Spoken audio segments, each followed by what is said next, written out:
साथियों, आज की वीडियो में हम एक बहुत ही महत्वपूर्ण बिंदु निपुण मेला पर चर्चा करेंगे। निपुण मेले का आयोजन 2 अक्टूबर को समस्त विद्यालयों में किया जाना है। इसके लिए बजट जारी हो चुका है। एक पीओ में 10,000 रुपए इसके लिए पास हुए हैं, यानी कि 10,000 का वित्तीय प्रावधान एक पीओ स्कूल में रहेगा। इसके दिन सभी विद्यालयों में इसका आयोजन किया जाना है। कक्षा 1 से 3 और आंगनबाड़ी यानी कि प्री प्राइमरी स्कूल के बच्चों को इसमें सम्मिलित करना है। क्या इसकी प्रोसेस रहने वाले है, किस प्रकार इसमें गतिविधियों का आपको आयोजन करवाना है, कौन कौन सी गतिविधियां इसमें होगी, किस प्रकार वो आयोजित करवानी है, संपूर्ण जानकारी मैं आपको इस वीडियो में देने वाला हूं। इससे पहले अगर आप हमारे चैनल पर नए हैं तो चैनल को सब्सक्राइब जरूर करें, बेल आइकन प्रेस करें। तो साथियों, आइए वीडियो को शुरू करते हैं। टॉपिक बाय टॉपिक में पूरी जानकारी आपको इस वीडियो में देने वाला हूं, इसलिए वीडियो को सबसे पहले हम बात करें आदेश की साथियों, तो प्रखर राजस्थान प्रोग्राम राजस्थान के सभी विद्यालयों में चल रहा है साथियों। उसी के अंतर्गत निपुण मेला 2 अक्टूबर 2024 को आयोजित किया जाना है। पूर्व में जो आदेश जारी हुआ था उसमें इसकी दिनांक दूसरे महीने में थी, यानी कि इसकी दिनांक में परिवर्तन कर दिया गया है और 2 अक्टूबर 2024 को इसकी दिनांक रखी गई है, यानी कि 2 अक्टूबर गांधी जयंती के दिन ही हमें निपुण मेला आयोजित करना है। निपुण मेला की योजना और समन्वय विद्यालय समुदाय के सदस्यों के साथ मिलकर किया जाए, इसके लिए बहुत ही महत्वपूर्ण दिशा निर्देश जारी हुए हैं। तो निपुण मेले में पढ़ने पर विशेष ध्यान दिया जा सकता है, जिसमें बच्चे विभिन्न पठन गतिविधियां कर सकते हैं और जिसमें अभिभावक समुदाय की भागीदारी हो सकती है। अभिभावक और समुदाय की भागीदारी हमें इसमें सुनिश्चित करनी है। प्रखर राजस्थान कार्यक्रम के क्रियान्वयन हेतु आवश्यकता होने पर निपुण मेले के आयोजन हेतु आवंटित राशि का उपयोग किया जा सकता है। जो राशि आवंटित की गई है उसका उपयोग हम इसमें कर सकते हैं और अतिरिक्त राशि की आवश्यकता होने पर एसडीएमसी में प्रस्ताव पारित कराकर विद्यालय ग्रांट की राशि का उपयोग भी किया जा सकता है। कंपोजिट ग्रांट की जो राशि आती है, यदि आपको और राशि की आवश्यकता पड़ती है तो उसका भी आप इसमें इस्तेमाल कर सकते हैं। एसएमसी में आपको इसके लिए प्रस्ताव पारित करना होगा। साथियों, इसकी संपूर्ण जानकारी के लिए जो आदेश जारी हुआ है उस पर हम विस्तृत चर्चा कर लेते हैं। इसके लिए अलग से एक आदेश जारी हुआ है कि किस प्रकार आपको आयोजन इसका करना है, कौन से इसके उद्देश्य रहने वाले हैं। राष्ट्रीय शिक्षा नीति 2020 के अंतर्गत निपुण मिशन चल रहा है। इसी के अंतर्गत निपुण मेले के लिए दिशा निर्देश के लिए पूर्व में आदेश जारी हो चुका है। साथियों, निपुण मेला बच्चों के संपूर्ण विकास, शारीरिक, मानसिक, बौद्धिक, भाषा एवं सामाजिक विकास में एक महत्वपूर्ण पहल होगा। निपुण मेले में टॉय मेकिंग, आर्ट, खिलौने बनाना, मॉडल बनाना, story making, story telling, group work एवं रोल प्ले आदि विभिन्न प्रकार की खेल गतिविधियां सम्मिलित की जानी है। उक्त गतिविधियों के माध्यम से विद्यार्थियों को बहुमुखी विकास के अवसर प्राप्त होंगे। निपुण मेले के माध्यम से विद्यालय, समुदाय, शिक्षक, अभिभावक एवं बच्चों को एक साथ जोड़ने, एक दूसरे को समझने एवं आपसी सहयोग के अवसर प्राप्त हो सकेंगे, जो कि निपुण भारत मिशन के लक्ष्यों को प्राप्त करने में सहयोगी होंगे। यानी कि निपुण भारत के जो लक्ष्य हमें दिए गए हैं 2026-27 तक बुनियादी साक्षरता और संख्या ज्ञान को प्राप्त करना हमारी सर्वोच्च प्राथमिकता है। उसमें ये एक महत्वपूर्ण कड़ी बन सकता है निपुण मेला। अब इसके उद्देश्य क्या रहने वाले साथियों, उस पर भी हम एक बार चर्चा कर लेते हैं।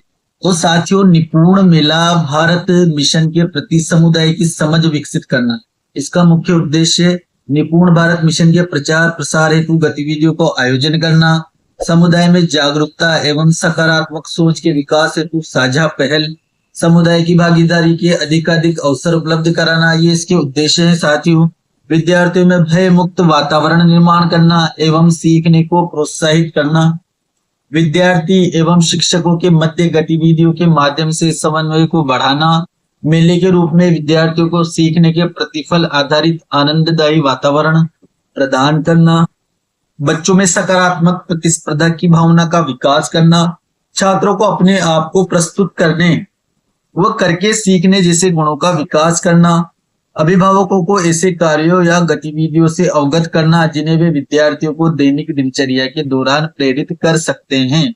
ये इसके कुछ महत्वपूर्ण उद्देश्य है जिनकी पूर्ति हमें निपुण मेले के अंतर्गत करनी है। अब इसमें गतिविधि आपको किस प्रकार आयोजित करवानी है, आखिर किस प्रकार आपको मेला आपके विद्यालय में लगाना है, वो भी हम देख लेते हैं।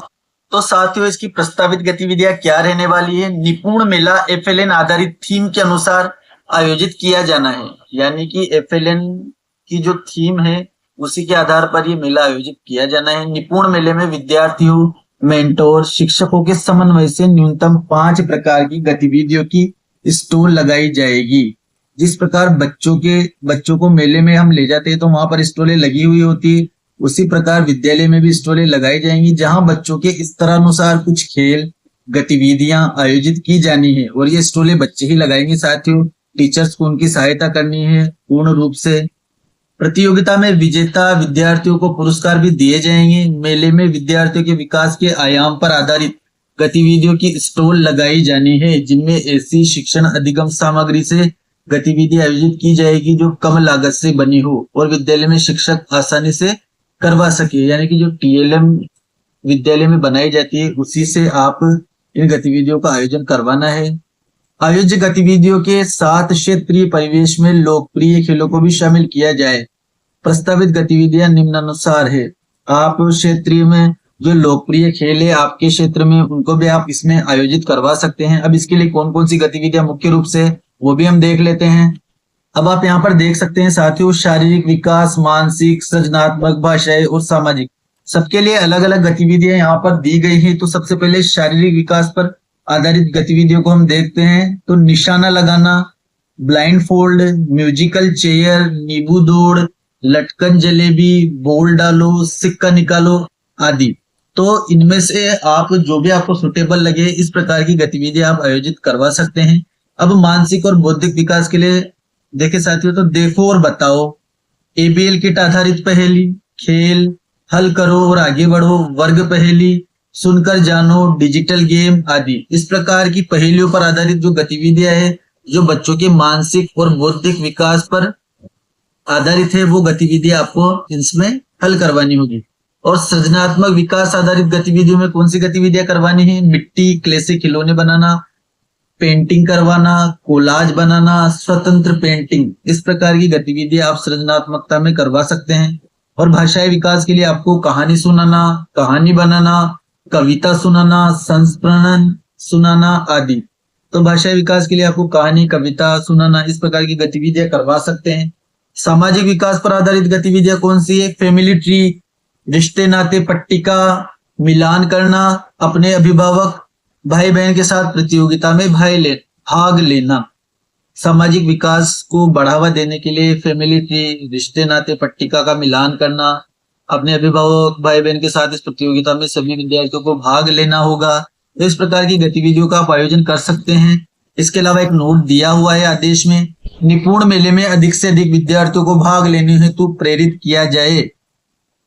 तो ज्यादा से ज्यादा विद्यार्थियों को इसमें भाग लेना है। समुदाय को भी इसके लिए भाग लेने के लिए हमें प्रेरित करना है। आसपास की गांव में इसका अच्छे से प्रचार करना है ताकि ज्यादा से ज्यादा अभिभावक इसमें भाग ले सके। अब वो कौन कौन सी तैयारियां हैं साथियों जो पीओ और यूसीओ को करनी है पूर्व में, सभी विद्यालयों को किस प्रकार वो तैयारियां करनी है। निपुण मेले का आयोजन एफएलएन की गतिविधियों को बढ़ावा देने एवं विद्यार्थियों के बहुमुखी विकास हेतु प्रत्येक पीओ यूसीओ स्तर पर किया जाना है।